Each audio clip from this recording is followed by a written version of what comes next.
Hi, this is Morley, and this is the M-Wire. Folks, I have this article here that is very realistic about 5 different places where World War III could potentially start in 2022.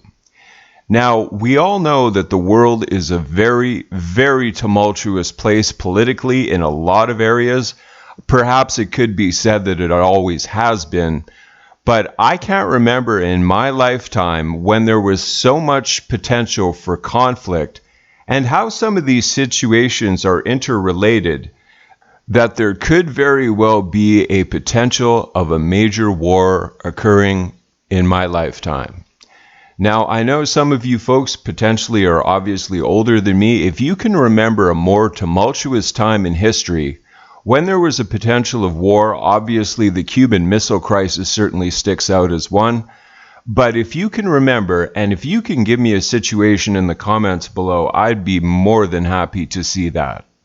Like I said, things are just so politically tumultuous and tense on a variety of fronts, and this article, I think, surmises this quite nicely as to where we are at on the world stage right now, and what could potentially happen to actually incite World War III.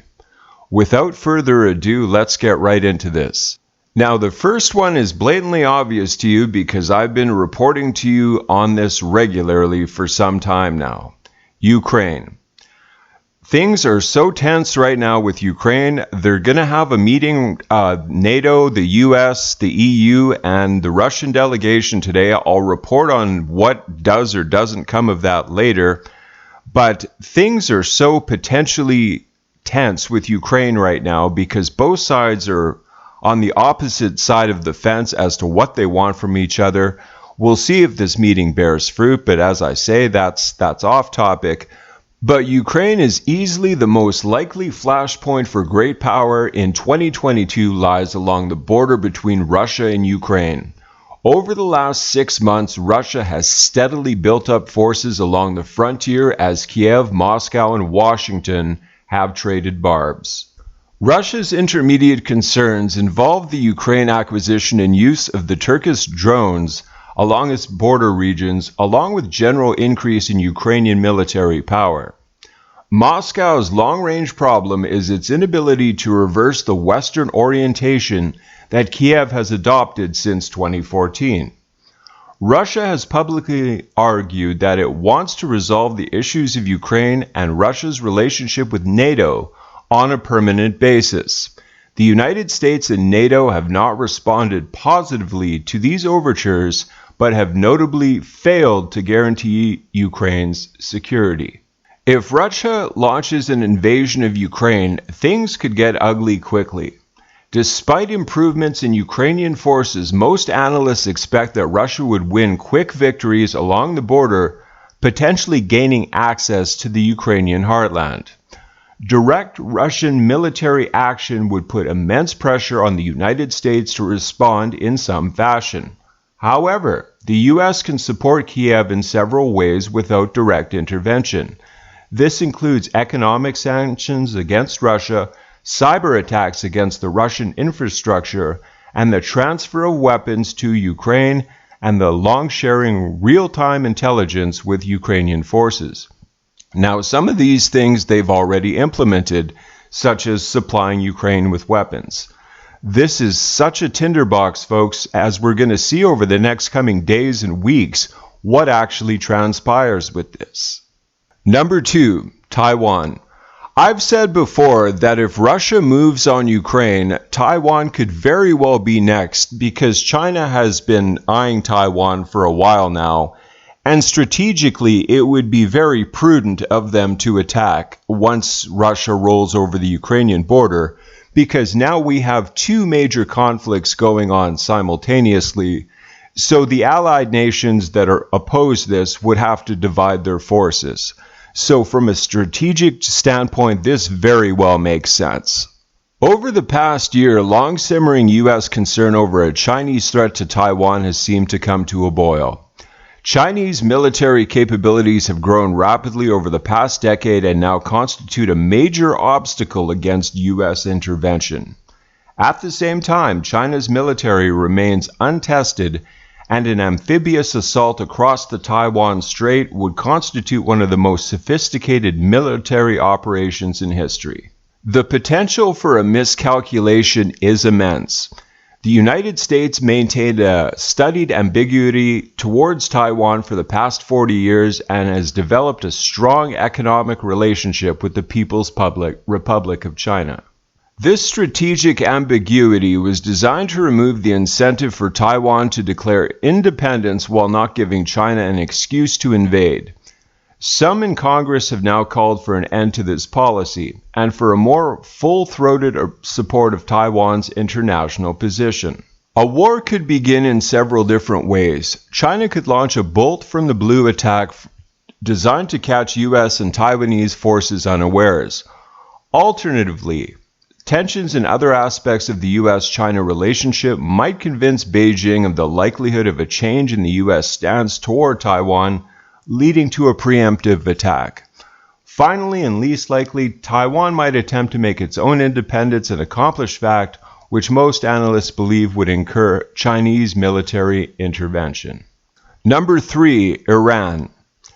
Any honest appraisal of U.S. policy toward Iran now recognizes that then-President Donald Trump's decision to abandon the Joint Comprehension Plan of Action, JCPOA, better known as the Iran nuclear deal, was a disastrous mistake. The U.S. effort to increase military and economic coercion against Iran has failed. Iran has stepped up its nuclear efforts while improving the sophistication of missile forces and increasing its covert activities across the region. Negotiations have thus far failed to restore the status quo as the United States has stumbled over its inability to commit and Tehran has taken a tough attitude. If negotiations fail to bring Iran into some kind of deal, the threat of military action lurks in the background. Now, 45 abandoned that simply because Iran was not adhering to the principles of the deal. They were still enriching uranium, and he essentially thought, well, what's the point of having a deal if they're not honoring it? Let's just get rid of it altogether. While the Biden administration doesn't seem excited about the prospect of war, U.S. allies in Riyadh and Jerusalem could try to trigger a confrontation. Similarly, if Iran comes to believe an attack is inevitable, it could preempt with all the tools it has available. Iran lacks committed great power backing, but a conflict in the Middle East could open up opportunities elsewhere for Russia and China. So you're starting to see now how all these conflicts are interrelated. Russia essentially backs Iran, so if something happened there, it's not exactly unbelievable that Russia could even get involved there. So these situations are very interrelated, folks. It's very apparent. Number 4, North Korea. The North Korea front has gone quiet over the last couple of years as the DPRK has struggled too much with the COVID pandemic to bother making much trouble internationally. Japan, South Korea, and the United States have similarly been happy to let sleeping dogs lie, focusing on bigger international domestic problems rather than trying to cut through the apparently intractable Korean situation. To the extent that North Korea has made the headlines, the news largely seems to be positive, with the U.S. and Seoul coming to a mutual understanding on the prospects of a formal end to the Korean War. And yet, the problem of North Korea remains unresolved. It is not a failed state, but it faces enormous economic, social, and political problems. Historically, Pyongyang has used external belligerents to attract international attention and force a resolution of its concerns.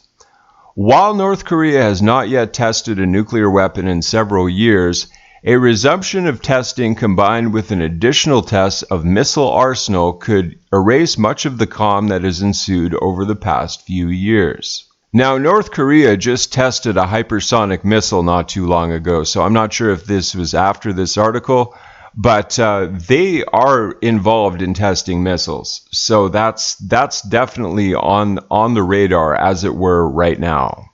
Number 5, the Himalayas of all places. Tensions between China and India have mellowed over the past year, but we should not forget that the border between the two countries witnessed lethal confrontations over the past 2 years. India and China have worked hard to reduce tensions along the border, but basic disagreements over territory and disposition remain. Both countries have continued to build up infrastructure in the region that could support and rapidly militarily mobilization.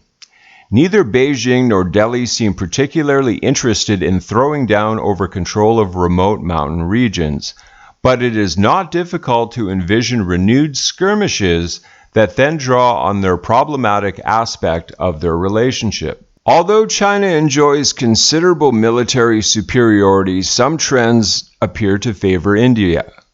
The burgeoning technological relationship between Delhi and Washington is a source of concern for Beijing, especially given the newfound willingness of the United States to engage in long-term technical agreements such as AUKUS. If China comes to understand renewed tension along the border as a part of general encirclement strategy rather than as a bilateral problem with India, it could become more willing to take serious risks to resolve the situation. The COVID pandemic has demanded much of the world's attention over the past 2 years. This hasn't stopped geopolitics in its tracks, but it certainly has redirected the priorities of global leaders. The pandemic isn't over, but it is becoming part of the background noise of international politics, and great powers are recalibrating and reasserting their interests. We shouldn't expect great power war in 2022, but we should always be aware of the potential for things to get out of hand. Most importantly, we should take care to consider that the conflicts above are interactive and interdependent. If war breaks out in Iran, it affects decision-making all over the world. I agree with that statement, folks. They are interdependent because they obviously have their interests in these other countries, and that can easily draw other countries into getting involved. As I said at the beginning of this video, the world is a tinderbox right now. All it takes is for someone to light a match and anything can happen after that. I just want to stress that. But I saw this article and I thought I'd bring this to you. This is very important information. Please share this video. Thank you so much, as always, for coming along with me to my update. Please remember to like, to comment, to share, and of course to subscribe if you haven't already. Until the next update, God bless.